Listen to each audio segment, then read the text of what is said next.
할렐루야. 오늘도 주께서 합당한 말씀으로 예비하신 은혜 더하여 주실 줄 믿습니다. 하나님은 언제나 우리의 삶에 함께 하십니다. 그 함께 하시는 하나님은 우리를 관찰자로 지켜만 보시는 것이 아니라 우리와 함께 계셔서 우리의 삶에 개입하시고 또 우리의 삶의 인도자 되어 주셔서 또 우리의 삶의 방향을 또 결정해 주기도 하십니다. 하나님이 함께 하시는 곳에는 승리가 있습니다. 하나님께서 우리의 삶에 세상에 대하여, 죄악에 대하여, 육체의 정욕을 따르는 세상의 법칙에 관하여서 승리하는 삶을 살아갈 수 있도록 하나님은 우리와 함께 하셔서 그 권능을 나타내 주기도 하시죠. 때문에 하나님이 우리와 함께 하신다라고 하는 것은 단지 성전에서 예배 드릴 때만 잠시 경험하는 영적 체험이지 않습니다. 하나님이 우리와 함께 하신다는 이 사실로 인해서 우린 매일 매 순간 어디를 가나 누구를 만나나 하나님의 거기 계심, 하나님의 일하심을 소망하면서 우리의 삶의 중심에 하나님이 계시게 하는 24시간 모든 삶의 정황 속에 하나님의 역사를 기대해야 된다는 것도 우리는 발견할 수 있습니다. 성막을 짓는 여러 과정들에 관해서 성경은 출애굽기 또 레위기, 민수기, 신명기 이르기까지 여러 번에 걸쳐서 하나님이 말씀하십니다. 그만큼 이스라엘 백성들의 삶의 중심에는 성막이 있고 하나님과 교통하고 교제하는 것이야말로 그들이 오늘을 살아가는 이유라고 해도 과언이 아닐 만큼 하나님 중심의 삶을 살아가는 거죠. 실제로 이스라엘의 그런 진영을 짜서 텐트를 배치하는 모습도 보면 성막이 정중앙에 있다는 것도 우리는 이후의 말씀들을 통해 알 수 있습니다. 오늘 우리가 37장 말씀을 통해서 하나님이 그 성막을 지어가시는 구체적인 장면을 볼 때 먼저 생각해야 될 것이 있다면 그 전체적인 그림입니다. 그 성막이 그들의 진영 정중앙에 있었던 것처럼 오늘 우리의 삶의 정중앙에 하나님의 나라가 있고 또 하나님의 통치와 다스림이 있는지에 대해서 우리가 먼저 생각해 보아야 사실 그 각각의 의미들이 우리에게 유의미하게 다가올 수 있는 것입니다. 오늘 이 하루를 살아낼 때 여러분 기도할 수 있기를 바랍니다. 하나님, 내가 나 중심으로 오늘을 살지 않기를 원합니다. 먹고 마심의 문제 물론 중요하지만 이것 때문에 내가 하나님 나라 가치를 잃어버리거나 하나님 중심의 삶의 원리를 내가 비껴가는 삶을 살지 아니하도록 오늘 하나님이 나의 삶의 정중앙에 자리하시고 나를 다스려 주옵소서. 이 고백을 조차 오늘을 살아가야 할 줄로 믿습니다. 성막을 만드는 장면은 36장부터 본격적으로 시작이 되었죠. 그리고 37장 1절에 보면 이렇게 구체적으로 말씀하고 있습니다. 부살렐이 조각목으로 궤를 만들었으니. 여러분, 여기 말하는 궤라고 하는 것은요, 법궤를 의미하지 않습니까? 근데 법궤라고 하는 것 자체가 이 히브리어를 번역을 하면 아크라고 번역을 해요. ARK, 아크라고 번역을 하는데 이 아크라고 하는 것이 성경에는 두 가지가 쓰입니다. 하나님의 법궤라고 말할 때도 아크고요. 또 구약 성경에 노아의 방주를 이야기할 때도 아크입니다. 그러니까 법궤라고 하는 거나 내지는 노아의 방주나 사실 다 무엇과 관련이 있는 것이라고 우리는 쉽게 생각해 볼 수 있을까요? 노아의 방주가 결국 그 방주에 탄 자들을 어떻게 한 것입니까? 구원에 이르게 한 거죠. 그럼 법궤라고 하는 것을 하나님이 주신 것도 결국은 이스라엘 백성들을 무엇하시기 위한 하나님의 은혜의 방편이라고 말할 수 있을까요? 구원에 이르게 하시기 위한 하나님의 은혜의 방편이라는 것입니다. 그래서 우리가 그 법궤를 생각하면 그 법궤 안에 들어가 있는 성물은 우리가 좀 이따 보도록 하고 그 뚜껑, 법궤의 뚜껑을 뭐라고 이야기를 하죠? 속죄소라고 이야기를 합니다. 그리고 법궤의 뚜껑을 가리켜서 시은좌라고 이야기하기도 합니다. 속죄소라고 이야기하는 것은 무엇 때문에 그렇죠? 1년에 한 번씩 대제사장이 그 죄사함의 피를 가지고 가서 그 속죄소 위에다가 피를 뿌립니다. 그래서 이것을 가지고 죄사함의 은혜가 임하였음을 확증하지 않습니까? 속죄소는 그 법궤의 뚜껑이기만 한 것이 아니라 하나님 앞에 나아가는 자들이 결국 죄사함의 은혜에 이르게 된다는 것을 증명해주는 자리가 바로 속죄소인 것입니다.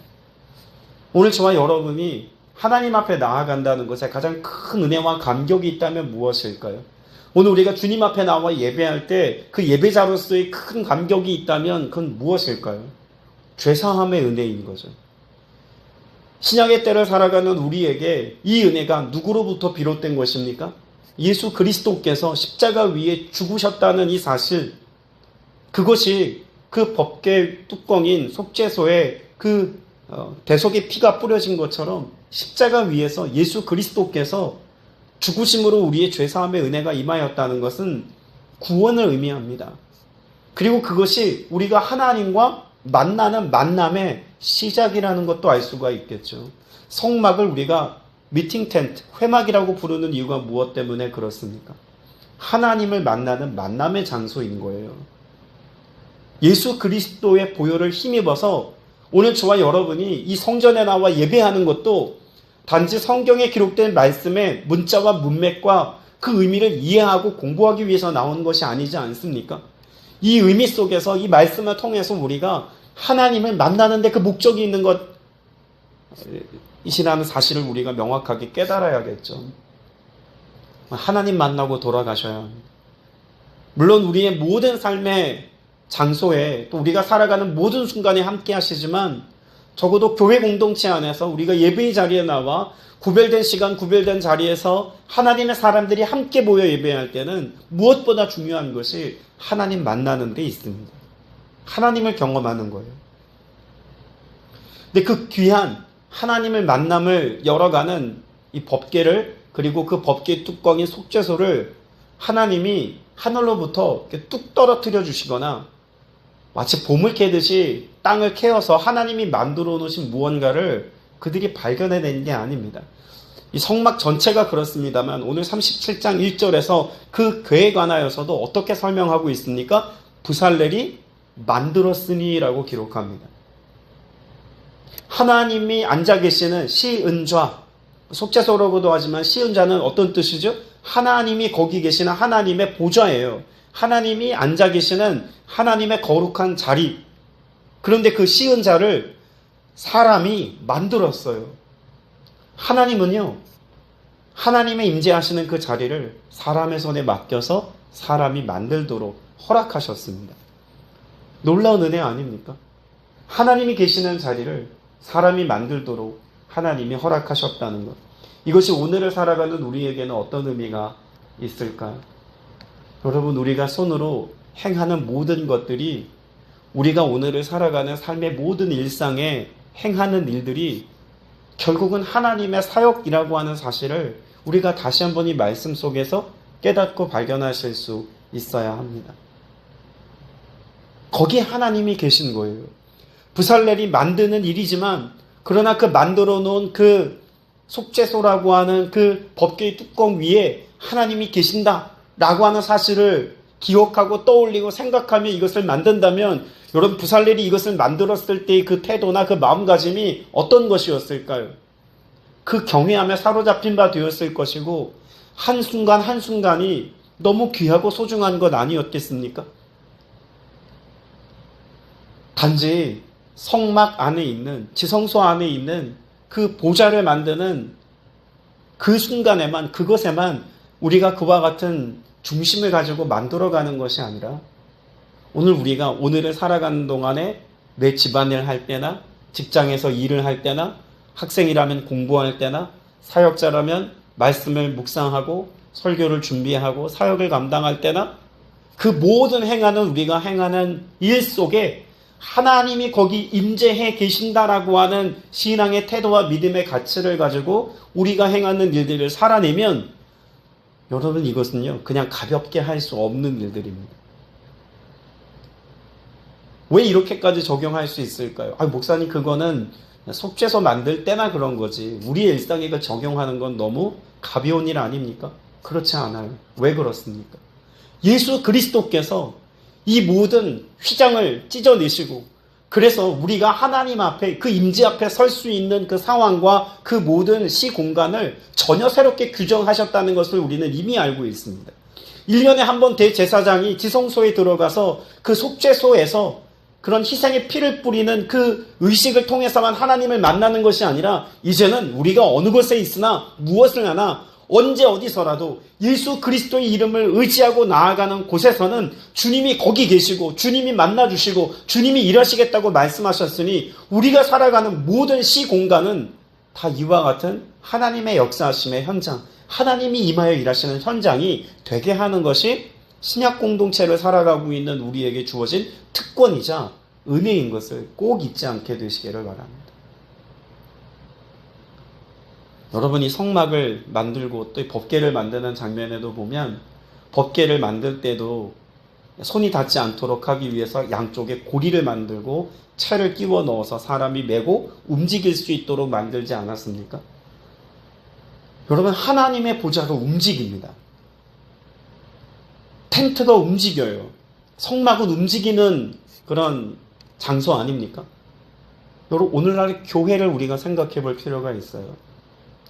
하나님이 원형으로 주신 하나님을 만나는 만남의 장소로 그 원형을 설계하셨을 때의 모습이 솔로몬 성전의 그 웅장함이나 그 이후에 지어진 여러 성전들 또 혹은 오늘날 교회 공동체가 세워놓은 수많은 건물로서의 교회, 이것과는 다르게 하나님이 최초 우리 인간에게 설계하시고 보여주시고 그 식양들을 만들게 하신 하나님의 거룩한 자리는 정형화되거나 혹은 이렇게 딱 멈춰서 있지는 않았습니다.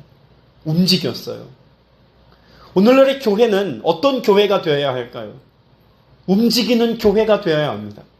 멈춰서 있거나 정체되어져 있거나 그래서 우리의 것들을 쌓아놓는 그런 교회가 아니라 움직이는 교회가 되어야 해요. 건물로서의 교회를 생각을 하면 움직일 수 없죠. 때문에 어떤 교회가 되어야 합니까? 성도 한 사람 한 사람이 성전이 되어서 내가 움직이는 회막이 되어야 합니다. 하나님이 내 안에 임재해 계셔서 내가 가는 그곳이 곧 교회가 되고 내가 있는 그곳에서 하나님이 여기 계셔서 일하심이 증명되게 하고 내가 가는 곳마다 하나님께서 내 마음 가운데 새겨놓으신 그 말씀이 흘러가서 그 하나님의 말씀의 능력이 무엇인지가 우리의 삶에 증명되게 하는 것. 이것이 움직이는 교회의 실체 아니겠습니까? 건물로서의 교회보다 사실 뭐가 더 중요할까요? 성도 한 사람 한 사람이 교회 되어서 내가 오늘의 발걸음을 떼어 움직이는 그 모든 곳이 교회 되게 하는 것이 사실 더 중요한 영적인 우리 신앙의 태도라고도 말할 수 있을 겁니다. 교회 안에서 왜 사실 말씀이 가장 중요하다라고 강조하고 눈에 보이는 모든 것들은 다 사라질지라도 오직 주의 말씀만은 영원하다라고 기록하고 있을까요? 여기서 질문 하나를 드리려고 합니다. 법궤 안에는 뭐가 있었을까요? 질문을 바꿔볼까요? 법궤 안에는 몇 가지 성물이 있었을까요? 자, 일부 때는 대답이 갈렸습니다. 3개라고 말씀하시는 분도 있었고 1개라고 말씀하시는 분도 있었습니다. 둘 다 맞습니다. 네? 그게 무슨 말이죠? 3개이거나 하나이거나 둘 중 하나여야지. 둘 다 맞다고요? 찾아보겠습니다. 히브리서 9장을 찾아보시겠습니다. 히브리서 9장 4절입니다. 신약성경 361면에 있습니다. 처음 광야를 지나는 이스라엘 백성들에게 말씀하셨던 그때에 관한 설명을 신약 성경에서 설명하고 있는 거죠. 그러니까 이 성막 안에 있는 법궤를 설명하고 있는 이 내용 중에 보면 법궤 안에 이것이 있었다라고 4절에 기록합니다. 같이 읽어볼게요. 금향로와 사면을 금으로 싼 언약궤가 있고 그 안에 만나를 담은 금 항아리와 아론의 쌍난 지팡이와 언약의 돌판들이 있고, 자, 그러면 여기 히브리서 9장의 말씀을 근거로 보자면 법궤 안에 몇 가지 성물이 있는 거예요? 네, 3가지가 있는 게 맞습니다. 그죠? 자, 그런데 이거는 언제적 이야기를 하고 있는 거라고요? 광야를 지나고 있는 그런 성막 안에 있는 법궤에 관하여 설명하면서 3가지 성물이 있다는 것을 설명한 것입니다. 지금 역대하 말씀을 보겠습니다. 역대하 5장 10절입니다. 구약성경 660면입니다. 여기 나오는 법궤는 광야를 지나온 이스라엘 백성들이 솔로몬 성전을 짓고 솔로몬 성전 안에 처음 하나님의 법궤를 드리는 장면에 관한 내용이죠. 그리고 거기 5장 10절 말씀에 보면 이제 그 궤 안에 뭐가 남아있는지를 이렇게 설명하고 있습니다. 자, 역대하 5장 10절 말씀 같이 읽어봅니다. 시작. 궤 안에는 두 돌판 외에 아무것도 없으니 이것은 이스라엘 자손이 애굽에서 나온 후 여호와께서 그들과 언약을 세우실 때 모세가 호렙에서 그 안에 넣은 것이었더라. 그럼 역대하 5장을 근거로 보면 법궤 안에는 몇 개의 성물이 있어요? 하나입니다. 법궤만 남았어요. 그러니까 처음 하나님이 법궤를 명령하여 만들게 하셨을 때는 처음에 몇 개 들어있었어요? 3개. 그런데 솔로몬 성전이 지어져서 그러니까 광야 시대가 끝나고 성전 시대가 열리면서 법궤 안에는 뭐만 남았어요? 법궤 안에는 이제 돌판만 남은 거예요. 그러니까 3개도 맞고 하나도 맞는 거죠. 사실 이것조차도 이제는 발견할 수 남아있지 않아서 뭐가 들었는지 어떤 모양인지 정확하게 알 수는 없습니다. 성경에 근거하여서 알 수 있는 것뿐이죠. 자, 중요한 건 뭘까요? 2개냐, 하나냐, 3개냐, 이게 지금 중요한 게 아닙니다. 하나님께서 그 법궤 안에 3가지 성물을 넣으셨어요. 자, 그 안에 처음에 있었던 게 뭐냐면 만나를 담은 항아리입니다. 만나 항아리. 광야를 지나는 동안 이스라엘 백성들에게 있어서 만나는 뭘 상징했을까요? 하나님의 공급하심이에요. 그렇죠? 매일매일 하나님의 공급하시는 그 공급처가 하나님이다 라고 하는 사실을 매일매일 알 수 있도록 만나를 주셨고, 그래서 그걸 잊지 아니하도록 그들이 40년 광야 생활을 하는 동안 우리를 먹이시는 분, 우리의 필요를 공급하시는 공급자 하나님이다, 이거 잊지 않도록 하시기 위해서 하나님은 거기 만나 항아리를 두셨습니다. 그런데 이제는 광야 시대가 끝났잖아요. 이스라엘 백성들에게 만나가 언제 그쳤습니까? 가나안 땅에 들어가기 바로 직전 만나가 그쳤습니다. 가나안 땅에 들어간 이후에는 이제는 만나로 살지 않는다는 거예요. 하나님이 그들에게 공급하시는 늦은 비와 이른 비로 하나님이 비를 내리시고 또 땅에 기반을 두어서 이제 그들이 땅을 경작하는 것들로 먹고 마시게 하시는 하나님의 은혜가 이제는 만나가 아닌 그들이 정착하여 살아가는 그 땅에서 나는 소산으로 살게 하시는 은혜가 있는 거죠. 그럼 만나의 시대는 이제 어떻게 된 거예요? 끝난 겁니다. 만나 시대 끝난 거예요. 아론의 쌍난 지팡이가 또 있었습니다. 근데 그 지팡이도 없어졌어요. 지팡이는 뭘 상징했죠? 아론의 권위입니다. 여러 지파들 가운데 왜 우리는 하나님의 성막에서 수종 들면 안 됩니까? 우리도 할 수 있습니다. 라고 서로 이렇게 반역 아닌 반역을 일으키려고 했을 때 하나님이 그 권위를 인정해 주시죠. 그래서 아론의 지팡이에만 싹이 났던 그런 장면이 있습니다. 기적이고 놀라운 권능의 역사예요. 그런데 이제 하나님께서 광야를 지나는 동안에는 그들의 삶 속에 끊임없는 하나님의 기적과 하나님의 능력 아니면 보호할 수 있는 게 없었어요. 그들에게 영토가 있습니까? 성곽이나 성벽이 있습니까? 아무것도 없어요. 오직 무엇에 기대어 살아갈 수밖에 없나요?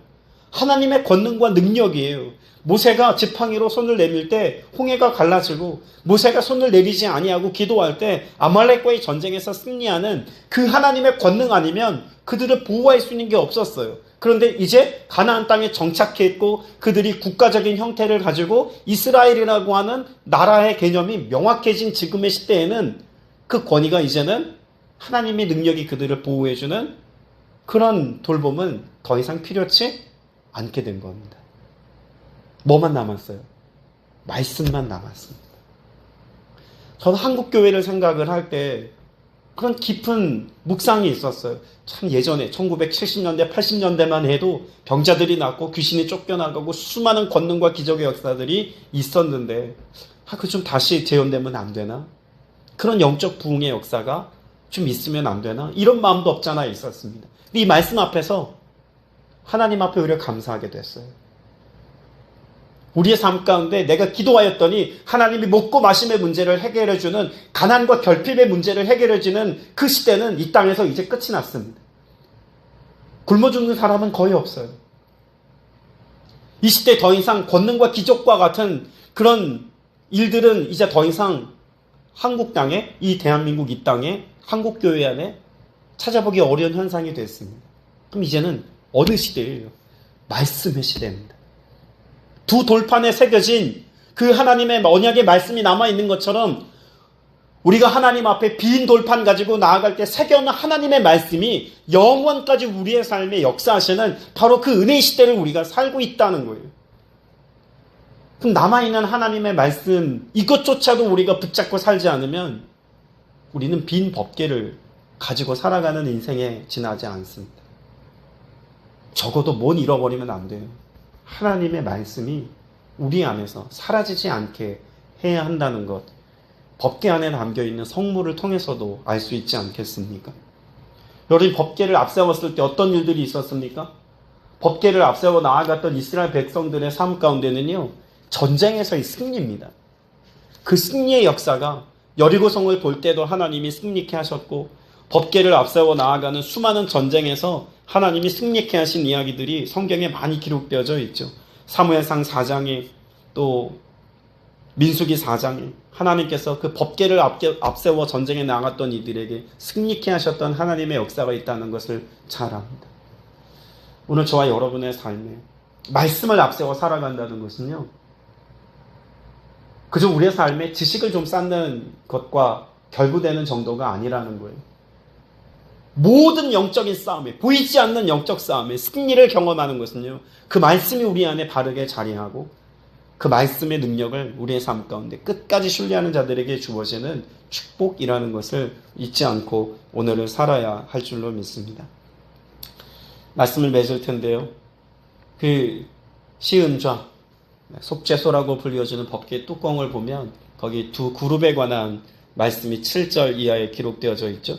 6절에 속죄소는 순금으로 만들어라 라고 하는 의미를 말씀하시고, 또 그 금덩어리가 하나로 이렇게 연결되어진 형태로 양쪽 끝에 천사들이 날개를 펼쳐서 그렇게 속죄소 뚜껑에 위에 이렇게 앉아있는, 무릎을 꿇고 앉아있는 모습으로 조각하라고 하나님이 말씀하셨습니다. 뭘 말하는 걸까요? 왜 조각목으로 법궤 자체는 만들어서 도금을 했고, 채도 그렇고 도금했는데 왜 속죄소만큼은 순금으로 만들라고 말씀하셨을까요? 변함없는 하나님의 사랑입니다. 금 자체가 쉽게 변하지 않죠. 색이 변하지 않습니다. 그러다 보니 하나님이 임재하시는 그 자리, 변함없는 자리, 이것을 통해서 하나님이 말씀하시고 싶으신 메시지는 명확한 거예요. 나는 변함없이 너희와 함께 할 거야.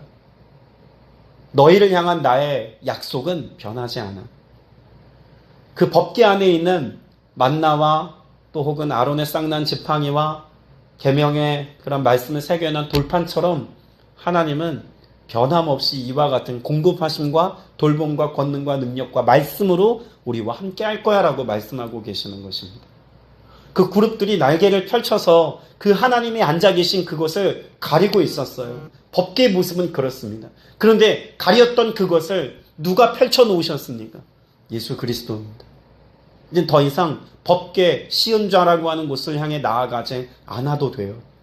하나님을 가리웠던 모든 것들이 예수 그리스도께서 성육신하시고 그리고 성령으로 오늘 우리와 함께 계시는 이 시대를 살아가는 우리에게는 더 이상 가리워진 영역이 아닙니다. 비밀스럽지 않습니다. 모든 믿는 자들에게 열어놓으신 하나님의 은혜인 거죠. 하나님을 볼 수 없도록 천사들이 날개로 가리웠던 것을 예수님이 펼쳐놓으셨다면 오늘 우리의 갈망은 어디에 있어야 합니까? 우리의 시선은 하나님을 바라보고자 하는 시선이어야 합니다. 볼 수 있게 하셨는데 보지 않는 것은 미련한 거죠. 봐야 합니다. 하나님 말씀을 통해 하나님을 보게 하시고 예배함 속에 하나님을 보게 하시고 우리가 살아가는 일상 속에 함께 계심을 통해서 내가 그 하나님을 경험하며 만나며 바라보며 오늘도 믿음으로 살게 하여 주옵소서. 이 은혜 안에서 승리하는 여러분 되시길 주님의 이름으로 축복합니다. 기도드리겠습니다. 은혜가 풍성하신 아버지 하나님, 오늘 우리와 함께 계시되 영원토록 변함없이 함께 계시겠다고 약속하신 그 언약의 말씀을 보게 하신 것 감사드립니다. 주님, 우리의 삶 속에 주님이 이제는 언제든지 하나님 앞에 나아갈 길을 열어놓으셨다고 약속한 것을 믿고 나아가오니 오늘 그 하나님 앞에 서는 날 되게 하시고 우리 매일의 삶 속에 그 하나님의 공급하심과 보호하심과 인도하심과 채워주심의 역사를 날마다 경험하며 살아갈 수 있는 믿음의 권속들 다 되게 하여 주옵소서. 그 하나님의 거룩하심을 앞세워 나아가는 곳에 승리가 있었던 것을 또한 기억합니다. 오늘 우리로 이기는 삶을 살아가게 하시는 주께서 주의 거룩함으로 성결함으로 성령의 능력으로 함께 하심으로 우리에게 승리의 삶을 약속해 주었사오니 오늘도 깨어 기도하고 말씀 앞에 머물러 하나님과 더불어 성령의 임재하심 속에서 세상을 넉넉히 이기며 살아가는 믿음의 성도들 다 되게 하여 주옵소서. 살아계신 우리 구주 예수 그리스도 이름으로 간절히 기도드립니다. 아멘. 하늘에 계신 우리 아버지여, 이름이 거룩히 여김을 받으시오며 나라가 임하시오며 뜻이 하늘에서 이룬 것 같이 땅에서도 이루어지이다. 오늘 우리에게 일용할 양식을 주시옵고 우리가 우리에게 죄 지은 자를 사하여 준 것 같이 우리 죄를 사하여 주시옵고 우리를 시험에 들게 하지 마시옵고 다만 악에서 구하시옵소서. 나라와 권세와 영광이 아버지께 영원히 있사옵나이다. 아멘. 이제는 우리 주 예수 그리스도의 무한하신 은혜와 하나님 아버지의 크고 극진하신 사랑과 보혜사 성령님의 내주교통 충만케 하심의 역사가 믿음의 길 걷는 복된 하나님의 권속들 범사 위에 이제로부터 영원토록 함께 있을지어다. 아멘.